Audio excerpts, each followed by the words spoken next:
yani o mezini, ondan sonra asfaltı, hem küre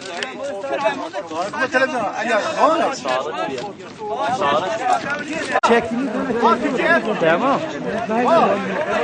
Mana tamam. Sefato biskat. Şimdi bizim sorunumuz şu, burada yapılan HES'in bizim köy meramıza zarar verdiği, proje dışına çıkıldı. Proje dışına çıkıldığı için de bizim hayvanlarımızın burası sonuçta hayvancılıkla uğraşan bir köy. Köyümüzün hayvanlarına merak kalmadı. Artı bizim topraklarımıza gelişi güzel dökümler yapıldı, döküm yerler yapıldı.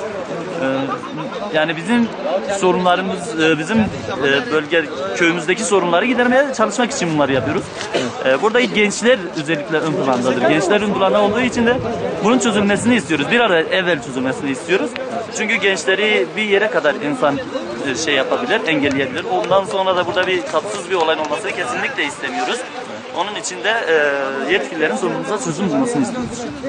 600 yıllık köy mezarlığımızı. Bu 600 yıllık köy mezarlığımızı şurada gösterirseniz kamerayla aşağıdaki dere önü kapanmış, tamamen harfiyat doldurmuş. Bu harfiyat yarın arkada bir birikme olursa bizim mezarlığımız su altına girecek. Mezarlığımızın su altına girmesi tabii bizim yani kabul edemeyeceğimiz bir şey. Onun için şuraları tamamen temizlemesi, çevre düzenlemesinin yapılmasını istiyoruz. Buradan ta şeye kadar, santralın girişine kadar, akarın olduğu yere, bölgeye kadar.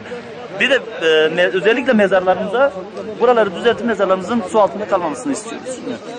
Sizin bu taleplerinizi yerine getirecekler mi? Buraya bu dökükte harfiyatı tekrar alacaklar mı buradan?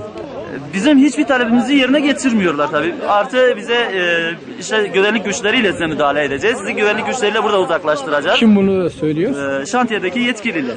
Firma yetkilileri. Firma yetkilileri, şantiyedeki yetkililer. İşte siz bunu yaparsanız biz sizi güvenlik güçleriyle dağıtırız. Biz buraya asker koyacağız. O şekilde çalışacağız. Bura kamulaştır şeydir diyor. HES işte devletin yaptığı bir şeydir. Bizim devletin bir şeyine karışmıyoruz ama devletin yaptığı şeyin de kendi kuralları içinde yapılmasını istiyoruz.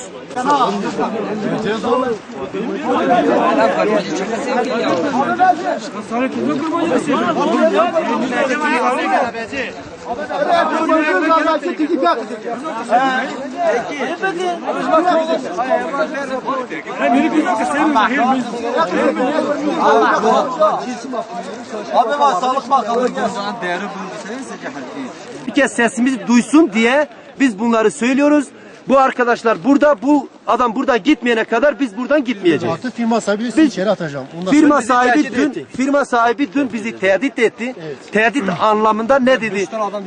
Provokasyon yaparak bir genç bana bir tokat vursun. 4 gündür buradayız. Hiç kimse tek bir nahoş kelime söylemedi kendisine. Yanaştırmayacağız. Kavga etmeyeceğiz. Adam isteyerek de olsa biz ona tokat vurmayacağız. Biz bunların nahoş şeyleri zaten herkes biliyor, biz istemiyoruz. Firma sahibi mi sizi tehdit Firma sahibi etti? gerekirse ben köyün hepsini tıkacağım. Bu kendisini ağzından çıkan laftır. Hepsini içeri tıkacağım. Biz burada ya ben ya siz diyor adam. Bir tek fert 600 kişiye meydan. Biz hiç ona karşılık vermeyeceğiz bu laflarına. Biz onun oyununa gelmeyeceğiz. Biz oyun kesinlikle bu firmayı da istemiyoruz. Bu firma burada musibet yaratıyor. Köylünün arasına tefrika koyuyor. Köylüyü kışkırtıyor. Bu şekilde bu köy burada yarın birbirine girecek Allah korusun. Biz bunları istemiyoruz. Bu nahoş şeyleri hiç istemiyoruz. Bu gençler buraya protesto amaçlı gelmiştir. Asker oradadır. Askerle mesafemiz her gün 500 metredir. Uğraşmıyoruz, yanaşmıyoruz. Güvenlik güçlerinin kurallarına riayet ediyoruz ve saygı gösteriyoruz. Evet. Devletin her türlü şeyine. Biz devlete karşı değil. Yani siz burada mağdur olduğunuzu söylüyorsunuz. Mağduriyetinizi dile getiriyorsunuz. Biz mağdur olduğumuzu herkes de biliyor. Siz de gördünüz. Evet.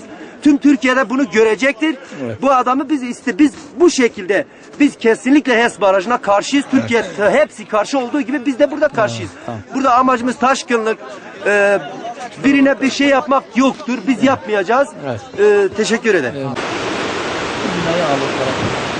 Yine güzel yerlerimiz var. Şuraya hep böyle dolu. Böyle güzel şey vardı aslında. Burada bir göl vardı, büyük bir göl. Biz göle giriyorduk. Şurası yüksek bir kayada, oradan içine atlıyorduk. Evet. O göl şimdi tamamen yok oldu. Gölün içindeki balıkları çekip aldılar. Şuraya attılar, hep koku girdi o balıklara.